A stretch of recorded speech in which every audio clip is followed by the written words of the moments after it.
78 and the dead come knocking. This is John. I have only one friend in the world currently. His name is Brad. Hello, Brad. Hey, John. How's it going? Pretty well.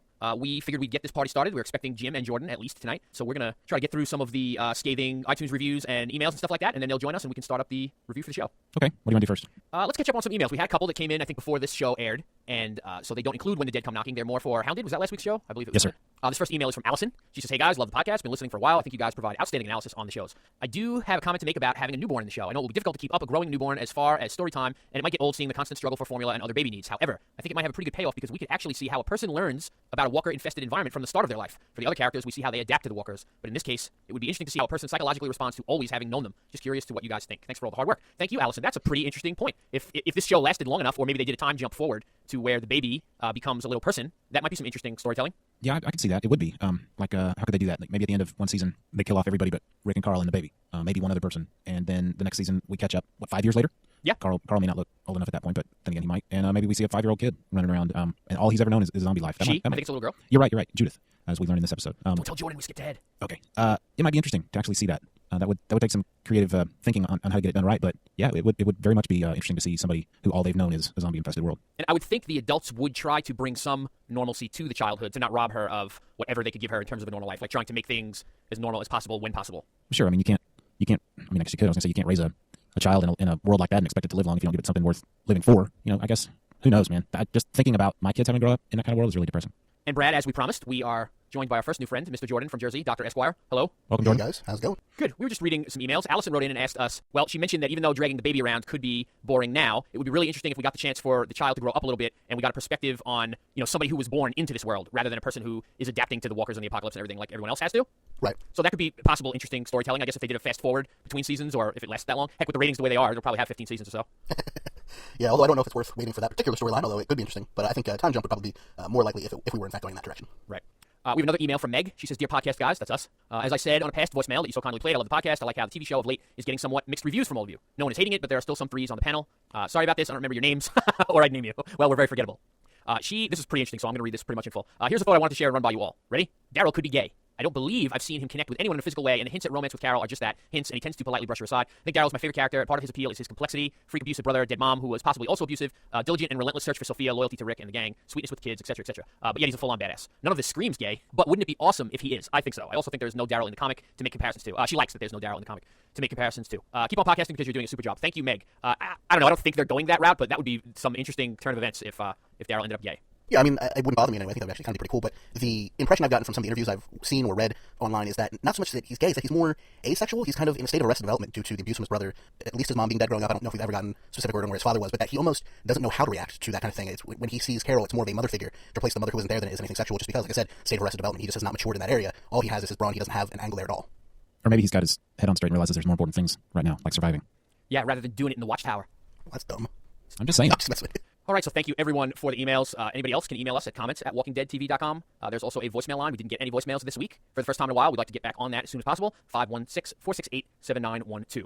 Brad, I believe you have the aforementioned scathing iTunes reviews to read. I do. We got 3 new iTunes reviews. I wish Jim was here for one of them. The first one I'm going to read because this one references him, but we'll let him listen to it when he listens to the show. Christina Vanderpool gave us 4 stars. A good show, she says. I listened to 4 different Walking Dead podcasts, and yours is one of my favorites. I must say, one of the guys on your show that has that deep baritone voice reminds me of Hellboy. Does he look like Hellboy too? Jim does not look like Hellboy. Well, he's very tall. Or Ron Perlman. He is tall. Well, yes. He's much more handsome than Ron Perlman is. I like the comparison of the comic to the show and any spoiler alerts that you may have. Happy Thanksgiving. We hope you had a good Thanksgiving, Christina. Thank you for that. Yes. Tortimers says, okay, podcast, 3 stars. I used to love to listen to this podcast, but have unsubscribed, and I'm done with it. For some people, I would still think they would enjoy the podcast. For me, there was one, sometimes 2 of the guys that nitpick everything, and I just don't want to listen to that anymore. I think, John, that's probably you and me. Okay. I didn't mind as much with Season 2 because I did think there were a few problems with The Walking Dead. Season 3 has been great, and I want to listen to a podcast that has people that wants to discuss the show which actually like the show. I do think you should give it a try, though, because many of the guys are great to listen to, and most people wouldn't be as critical as myself. Would you guys want to listen to a podcast about a show you like that has, where everybody has the same viewpoint, or would you rather listen to a show where there are varying viewpoints to give you different ways of looking at it? To be honest, if I was really into something, I probably wouldn't want to hear people nitpick it. Okay, to be completely honest. And when I got to my low point this season, I'm sure you'll all remember me saying that if it doesn't get better, I promise I'll resign, because I'm aware of that. At the same time, I'm not going to let stuff go or lie if I didn't like something. I mean, what's the point of doing a podcast if you can't say what you feel? I mean, right. I generally prefer when I listen to podcasts like this one, ones with a specific subject in mind. I prefer a mixed opinion. However, in general, whether it be movies, TV, music, whatever, and just life in general, I'm not a huge fan of excessive negativity. So I like mixed, but just not completely negative. That does turn me off. And to be fair, I mean, I don't think And I don't think you guys have gone that far. Yeah. I want to be clear. I mean, I think the lowest we've ever given anything is like a 2.5, which is like an average episode. Well, I mean, there are times when all I want to do is pick something apart and call it stupid and nitpick it. I admit that. There are times when I speak favorably of an episode, but I can understand why somebody wouldn't want to listen to a bunch of whiny babies. I get it. I totally get it. Our last review says not bad, 3 stars. Lady Isabella says, good podcast. You guys need to learn how to take constructive criticism. Calling people names like Pud and making fun of their username does not make you look very good. I agree with those reviewers who say your podcast is rather dry at times. In our defense, Isabella, we did not use the word Pud first. We merely repeated it. Isn't that correct? Does my memory serve? That is correct. Okay. But, we did use it, so we were being silly at the time, I think. I think I was the one that said it, and I think I was the one that made fun of someone's username, Terranova fan. But, you think we're dry? Last week. I think there's the occasionally dry episode, but I do like, whether listeners believe it or not, I do like constructive criticism. I think maybe some of the things that I say is probably my attempt to be funny about it, and I'll fully admit that I'm not the funniest person in the world. But we take all kinds of criticism seriously, and we listen to it. Whether we agree with it or not is, I guess, for each of us to decide for our own. But I welcome comments like this, and I'm always looking for ways to improve my podcasting personality. I'm not necessarily successful at all times, I'll admit that, but I thank you for any and all criticism related to any show that I'm a part of. I'm going to read an email that I was going to skip, if that's okay. Yeah. Does it fit in here? Yeah, sure. It's from Angel again. She Okay. says, yes, iTunes Terranova fan, Major Pud. From what I recall, you guys usually say that after the official podcast ends, you'll be talking about the comics and maybe giving some spoilers. You warn us it's not your fault that Puds do not listen well. Thank you again for Angel for sending that email. So it's not us. I mean, I'm just reading the emails. Anyway, Listeners have our back. it's all in fun. I mean, geez. Yeah. It's not like we're getting paid to talk about this, and it's not like, we're an authority on it. We're fans of the show who have computers with microphones, basically, and a Skype account. And too much free time, although not really enough. On occasion, yeah. So before we get to the real action, which I'm sure everybody has skipped forward on their listening device to try to find, this episode is sponsored once again by DCBService.com. DCBS Comic Book Service. Get all your Walking Dead stuff from them. You're crazy to walk into a brick and mortar bookstore and try to pick up trades or hardcovers or stuff like that. You're going to pay full price there. DCBS is going to get you 30, 40, 50% off even. You throw in the code WD8 and they'll throw an extra 8% discount on if you have never ordered through them before. Again, all of the Walking Dead books, the mugs, the t-shirts. I found a very cool Daryl Dixon t-shirt this month. It is Daryl facing the person who is looking at the t-shirt, pointing a gun, and it says, "Sorry, brother." And it's the shot from Daryl ending the life of Dale. So very cool t-shirt. Lots of good Walking Dead gifts on DCBService.com. All their new Marvel and DC hardcover books are 50% off. You can do a lot of holiday shopping there and save a lot of dough. DCBService.com. We thank them as always. Jordan, let her rip. Alrighty, episode 307 is titled When the Dead Come Knocking.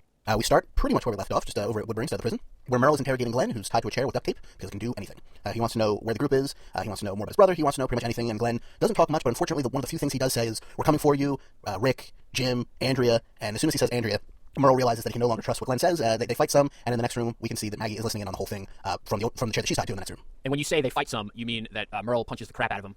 Well, Glenn headbutts Merle. Headbutts him, Merle headbutts yes. him back. There is some back and forth, but it's mostly Glenn getting the crap beaten out of him. I thought that Michael Rooker did a great job without saying anything as soon as Glenn said Andrea. And you just kind of see his face light up like, oh, really? So that was a good scene. I enjoyed that. I was trying to figure out why that mattered to Merle. It can get a little confusing who knows who.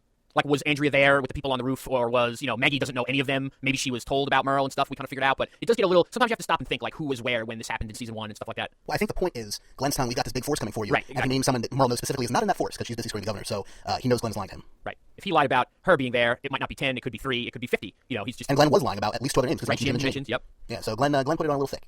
Now, did he tell him... I think he told him T-Dog was gone before that. Yeah, I think you're right. Yeah, but he didn't... It's not like he mentioned T-Dog in that list of people, but... Yeah, he didn't say him in the list, but Merle said, what about T-Dog? And Glenn said he didn't make it. And Merle said something like, I hope he suffered. Your typical mean thing to say. So then we head back over to the prison, and we see Michonne still outside the gate. She's starting to bleed more profusely, and the zombie starts to notice because of the smell of the blood. So she has to take out a few of them, but she passes out. And we see a few shots from her perspective as the zombies are getting closer. But then Carl starts gunning down the zombies. Rick runs over, grabs the keys, opens up the door, and they move her into the prison. Inside the prison, Michonne wakes up, and Rick is immediately, what's your name? What are you doing here? He grabs her wound for a second and applies pressure.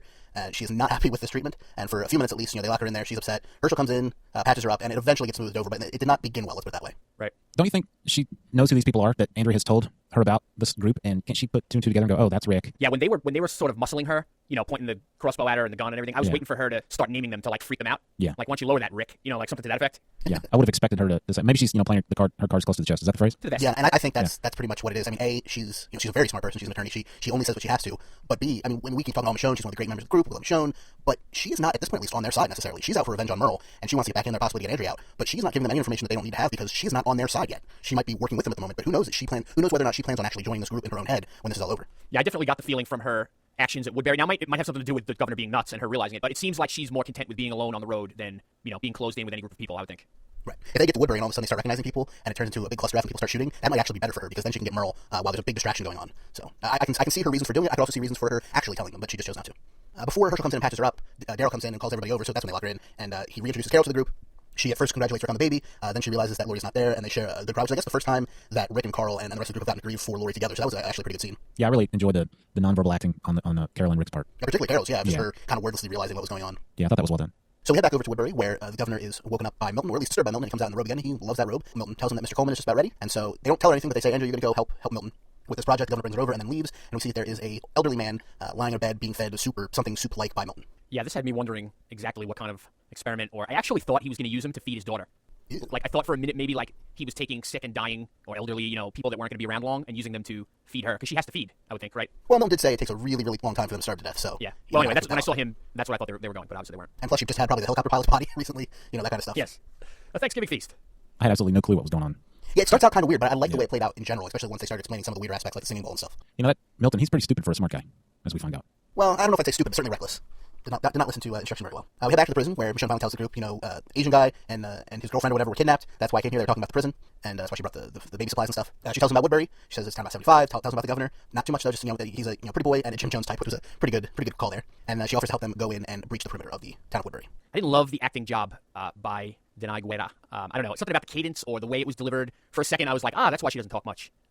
It wasn't terrible. Something took me out of it for a minute, though. I can't really put my finger on it. I think what bothered me about this was I would have assumed there would have been much more sharing of information on her part. I know all about you people. Again, it goes back to the, keeping as much information to herself and saying as little as possible. But you would have thought that at this point, what's it going to hurt her to say, I know who you people are, Andrea's still alive, she's in this town. She mentions Woodbury, I'm not sure when and where, but she doesn't mention Andrea at all, and she knows good and well that these are the people that Andrea was with. Why wouldn't she bring up Andrea? Well, she may assume they're the same people. We don't know necessarily how much information she had about them, but again, we keep assuming she's on their side, and from my perspective, she isn't, at least not yet. She's on Team Michonne. These people are means to an end at this point. And what was Andrea's state of mind when they split up? In other words, I'm trying to think of what maybe Andrea had been telling Michonne about the group. She wasn't on real great terms with everybody all of last season. Yeah, Andrea might have told her not too favorable things about the group. Right. That's true. I hadn't thought of it that way. And as far as Andrea's concerned, she could look at it like, well, we got split up and they didn't come back for me, so they just wrote me off. Right. And they did that to Merle too. So they're leaving people behind all the time. Yeah. Plus, they started that interaction out by Rick sticking his finger in her gunshot wound, which is not the best way to start things, so I would probably be on edge as well. So eventually, it's worked out that Rick, Daryl, Oscar, and Michonne are going to go to try and rescue Glenn and Maggie. So they load up a car with weapons, they got some flashbang grenades and stuff they've scavenged from the prison, and this is when we finally get a scene between Rick and Carl, where he pulls him aside, and he basically says, I'm so sorry that you had to do what you had to do. I understand, you did a good job, I understand, but I'm so sorry you're in that position. And then they finally name the baby. The baby's name is Judith, which is the same from the comics, and then the rescue team departs. I think one thing I may have missed when you said it, I believe it's when Michonne was explaining what's going on at Woodbury, and I think at one point she said there's sentries at every gate. I literally laughed out loud thinking of the girl from last episode. They can't even shoot the arrow.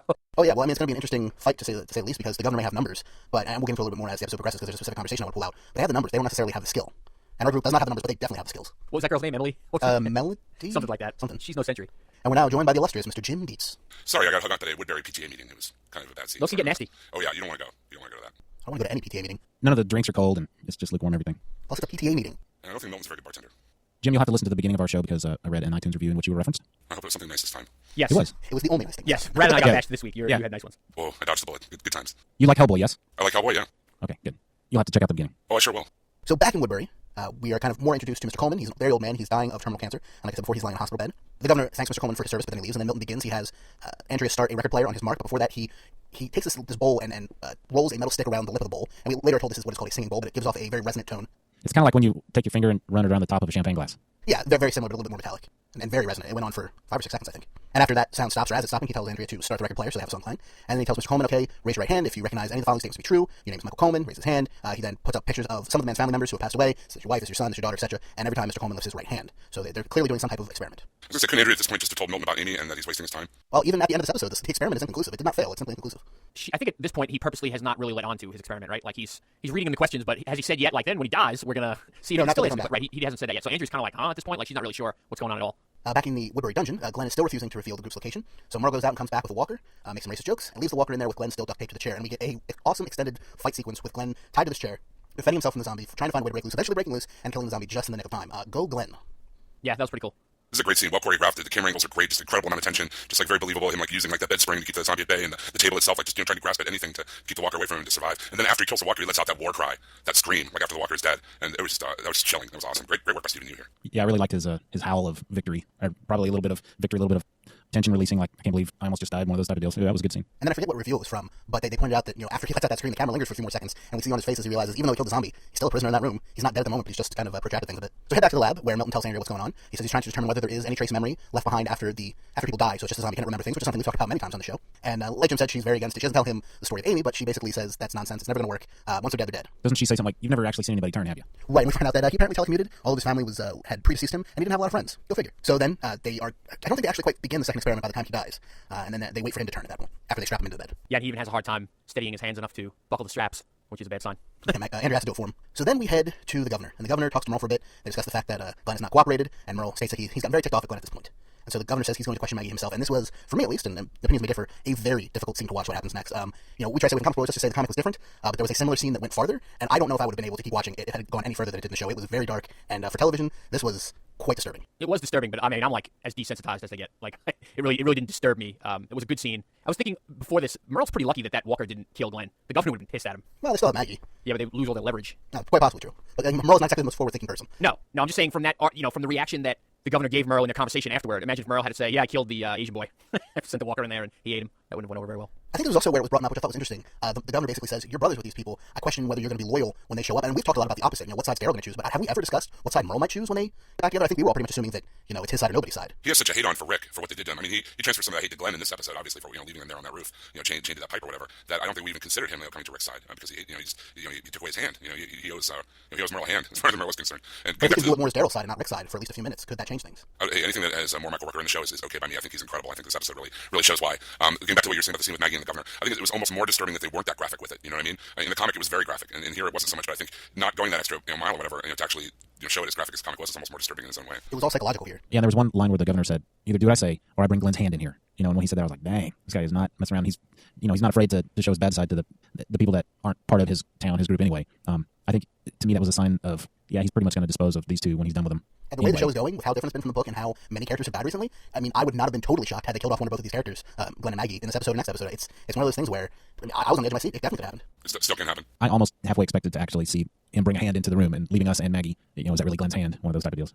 So to keep it short and family-friendly, as family-friendly as possible in the description of the scene, he walks in and at first he's doing the good cop routine. He cuts her bonds so she can stand up and move her hands. He asks her, the same stuff that he asked Glenn, where are your people, etc. And when she refuses to tell him, he has her partially disrobe. He sexually assaults her and threatens her with rape. She basically says, do your worst, do what you're going to do. And then he stops short there and realizes, at least in his mind, it's not going to work that particular route. And the scene ends and goes to commercial. But it's very dark and very disturbing and very protracted, even though I'm discussing as briefly as possible. Something we talked about a couple episodes ago too on The Walking Dead is how far this show really goes. I mean, compared to other shows as far as showing graphic violence, gore, and these kind of situations. I mean, for a basic cable show, I mean, they really push the envelope. And you know what? This is a little bit off the subject, so I'll try to be brief. But I really think they started a trend with the popularity of this show because I've totally noticed more violence in the graphic nature in things like Sons of Anarchy and your other FX and cable shows that are probably trying to follow the model a little bit. I mean, they don't have zombies; it's not going to be a zombie show. But I think I've seen the effect of how popular this show is on other things that I've been watching. Yeah, although Sons of Anarchy has always been pretty violent. Oh, have you watched this season? No, I'm like 2 or 3 seasons behind at this point. But I remember, wasn't there an episode where they burned somebody alive? It's escalating. Okay, I'll take your word for it, absolutely. But yeah, for sure, once you have a trendsetter that's pushing the envelope, other things can then follow its example and also push the envelope. So that does not surprise me in any sense. So we then cut back to Rick and the group, and they get to this close to Woodbury. They're about a mile away, I think, Michonne says. They exit the vehicle so they can approach silently.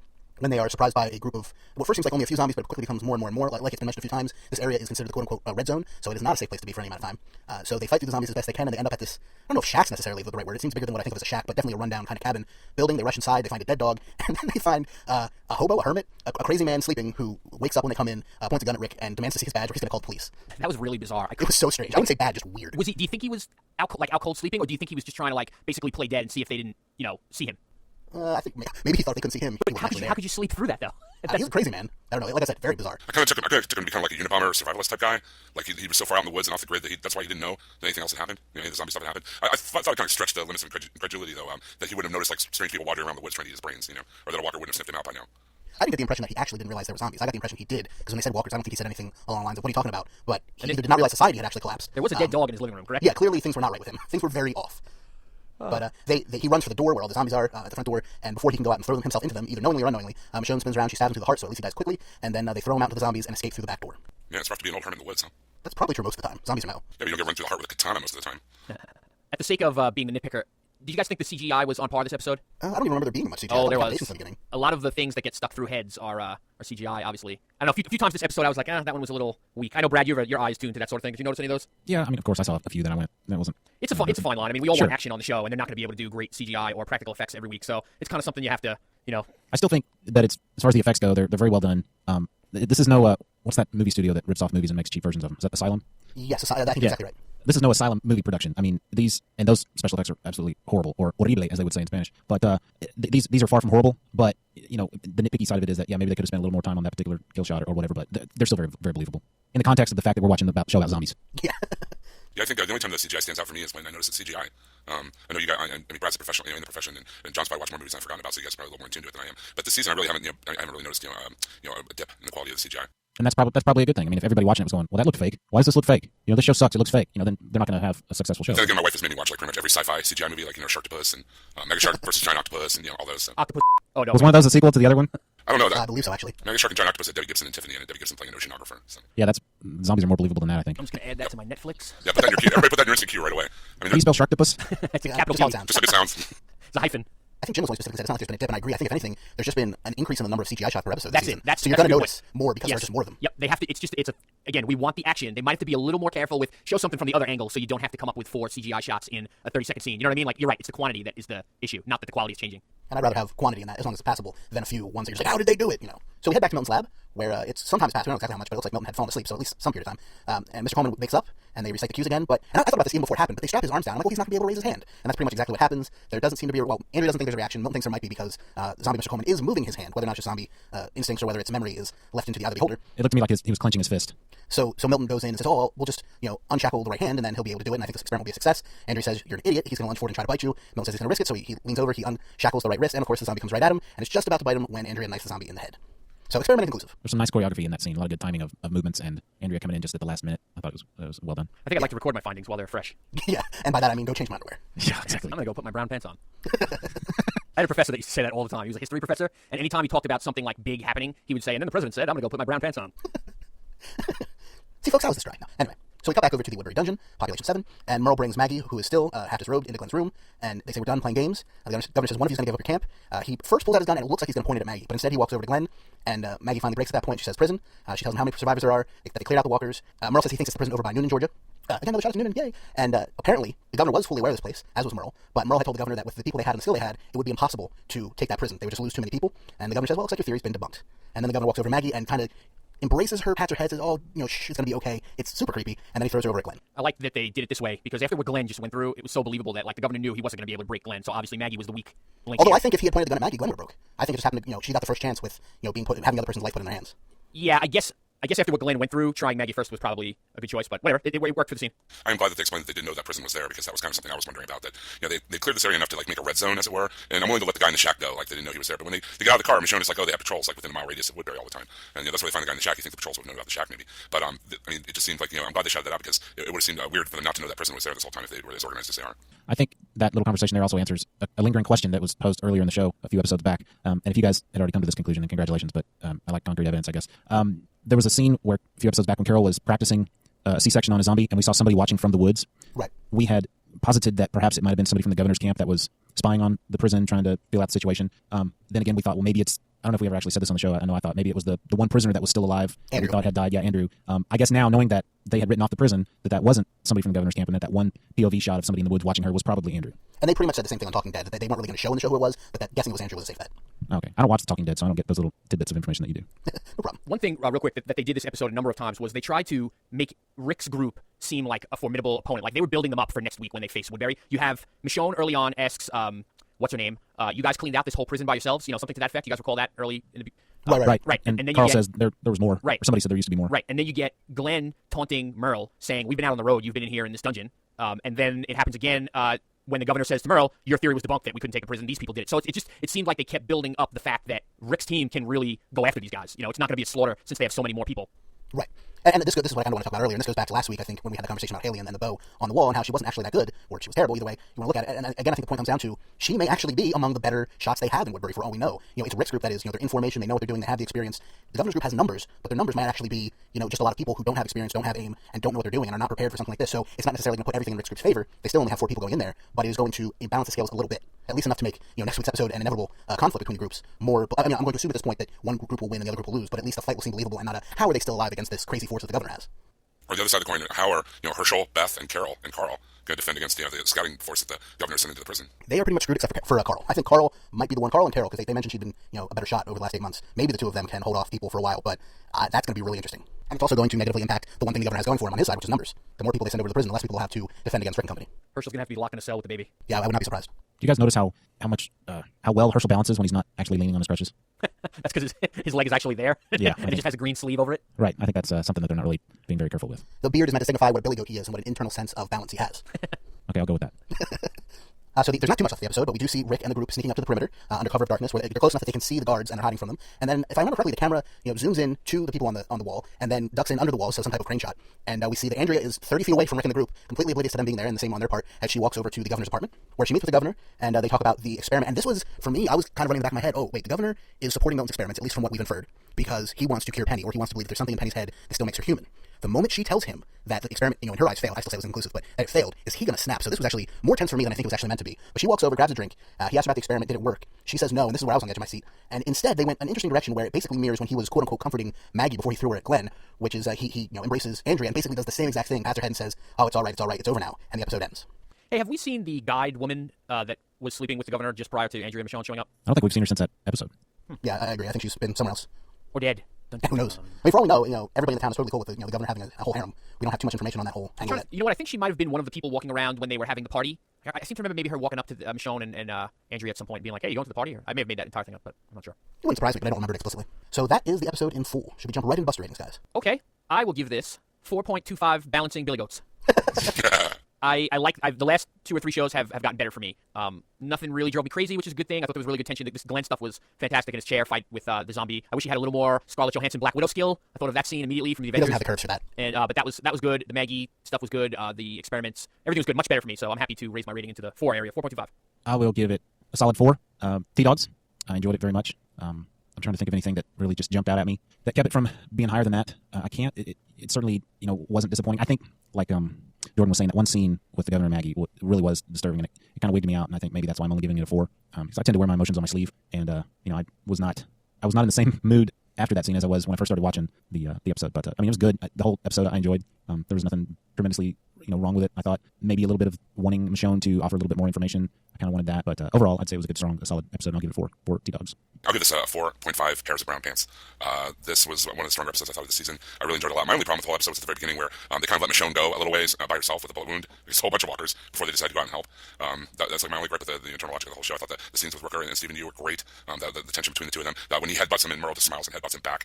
Just brilliant stuff. Good character stuff all around. I'm really enjoying the portrayal of the Governor. I'm really warming to this portrayal. At first I was a little skeptical and hesitant, but I'm really liking the way he's being portrayed. And this is a great setup for what's going to be a really kick-ass season finale, or mid-season hiatus finale, or whatever they call it. So 4.5 pairs of brown pants. 4 pairs of brown pants and 1 pant leg.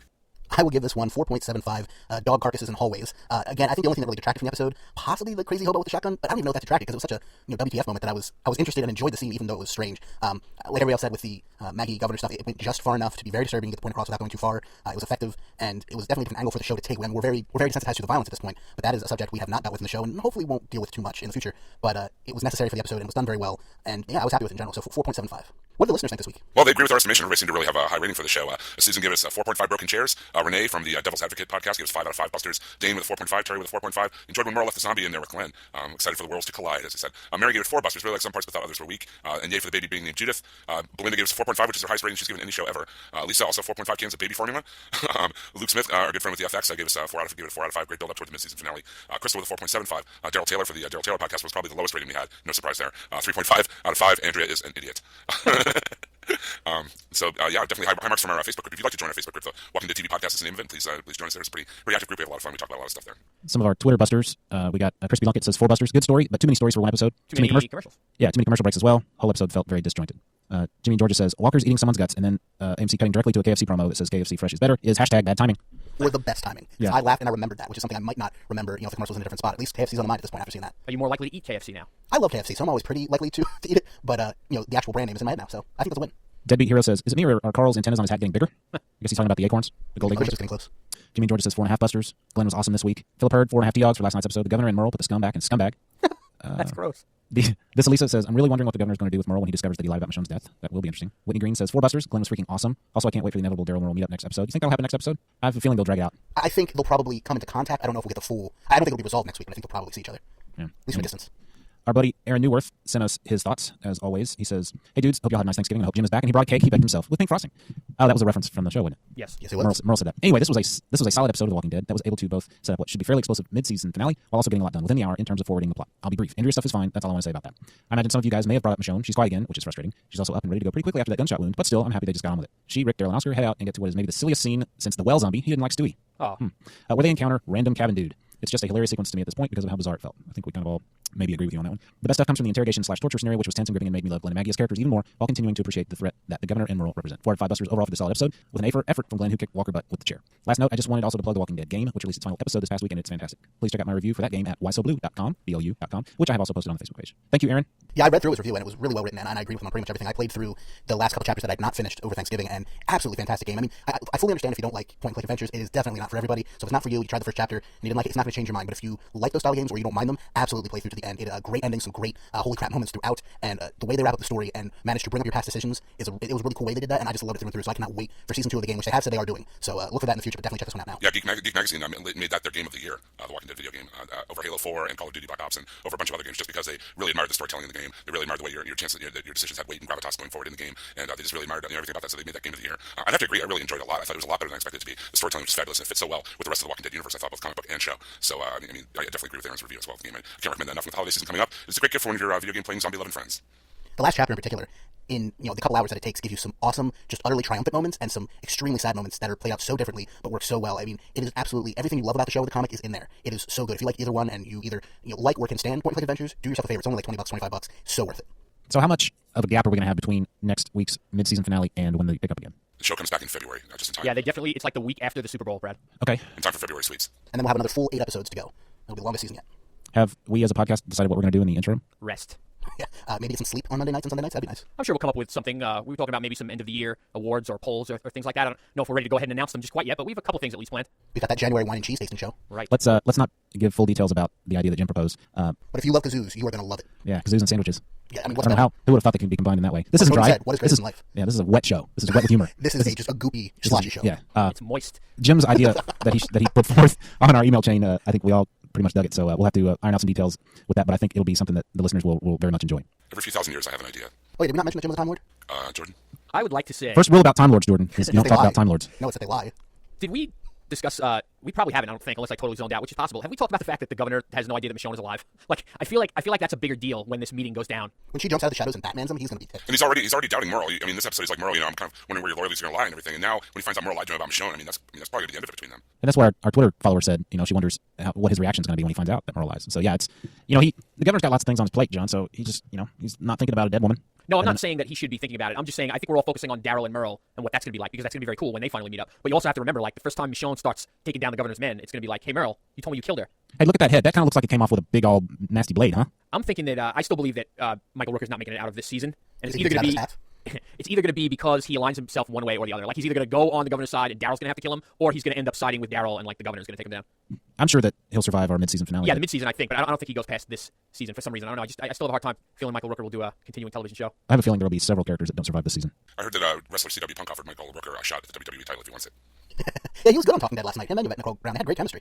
So that's our episode for this week. You can, of course, find all of our episodes and all of our contact information and many other fun shows at hhwlod.com or walkingdeadtv.com. We'll both take you to the same place. Don't forget to stick around after the ending here. We're going to talk a little bit about next week's episode, the title of the episode, and the brief synopsis we have, which is not even slightly spoilery, really. It's pretty much stuff you could have guessed. And then we also have a slightly spoiler discussion of a casting rumor that has gone out on the internet. So it is a rumor, but we will be discussing it, and we might mention a few things about the comic in passing. So you have been warned, but if you want to stick around and listen to that, be sure to. So until there's no more room left in hell and the dead walk the earth, remember, the beard symbolizes balance. Have a good week, everybody. Keep the scum out of your scumbags. Yeah, use soap. Yeah, but if they don't have scum in them, they're no longer scumbags. They're just bags. They're just bags. They're just All bags. purpose bags. All purpose. You can use them for anything. Milk, groceries, spare change.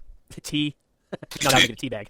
Oh, But I'm I was surprised nobody made the coin purse joke once I said he put space. Anyway, A banana hammock. There's plenty of uses for it. keep your douche in there. it's true. How about you stop naming bags? Anyway, so next week on The Walking Dead, episode 308 is entitled Made to Suffer. And the brief, very predictable synopsis we have is Andrea steps up when the people of Woodbury are thrown into uncharted territory. A new threat arises at the prison.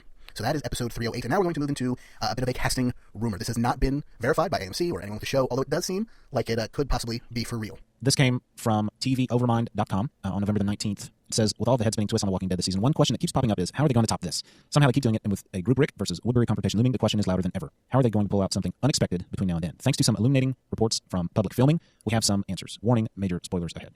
A rock-solid on-set source has revealed a few tidbits about a few upcoming twists that many of you might have seen coming. As you may know, and we'll only talk about this one here, a favorite character from the comic book incarnation of The Walking Dead is returning to the series. Many of you have guessed that the character is Tyrese from the comics, given the timing of this character's arrival, and you are correct. We can now confirm that Tyrese will appear by the end of The Walking Dead's third season and is played by The Wire's Chad Coleman. There is not a ton of confirmed information as to how Tyrese will appear, but so far it appears that Tyrese will end up in Woodbury for the majority of the season. Tyrese was one of my favorite characters in the comics. There had been some back and forth between us at the beginning of the TV show that maybe T-Dog was Tyrese because of T. What did we learn? We didn't know what T meant until a few episodes later when he actually said his name, Theodore Douglas. But yeah, I'm interested to see how this is going to happen. In the comic, they met Tyrese during the prison stay. I don't think Before he they was. got to prison. Yeah, okay, yeah, you're absolutely right. Before the prison, there's some really messed up, interesting things that happened with the Tyrese character in the book, and I think we've all learned that the show is taking different avenues, and I don't imagine we'll see these types of things happen to Tyrese in the show now. But it is neat that we're getting to see another character from the book. I mean, I'm looking forward to that. And if you look at a picture of Chad Coleman side by side with a picture of Tyrese from the comic, they could be brothers. They are pretty much identical. Yeah, absolutely. Charlie Adler, it's almost like he was looking at that guy for inspiration. It's pretty awesome. Yeah. Would be a casting choice, an awesome casting choice if this in fact is correct. Again, Being this, from The Wire, that is a great acting pedigree. yeah, this is a rumor. This is one website saying they have a rock solid source. So who knows? But I don't think it's far fetched. I think this is a very real possibility. Tyrese in the comic is always a really favorite character of mine because he was kind of a sounding board for Rick. He was like a foil for Rick. When Rick was a little too far off one end or the other, Tyrese kind of like was another alpha male who kind of pull him in, but was still had Rick's back. He's just a very cool character from the comic, and I hope they kind of delve into that in the show as well. I always like that character. I was saddened by his absence so far in the story, but hopefully they'll bring him in a cool way later. Yeah, I think you hit it on the nail. He was definitely another alpha male. There was a time, in the books when the two of them got along. There was a time when they didn't so much. It was very interesting. I'll be very interested to see how they handle this in the TV show. So it's safe to say they're the Laverne and Shirley of The Walking Dead. Yeah. The Bob and Doug.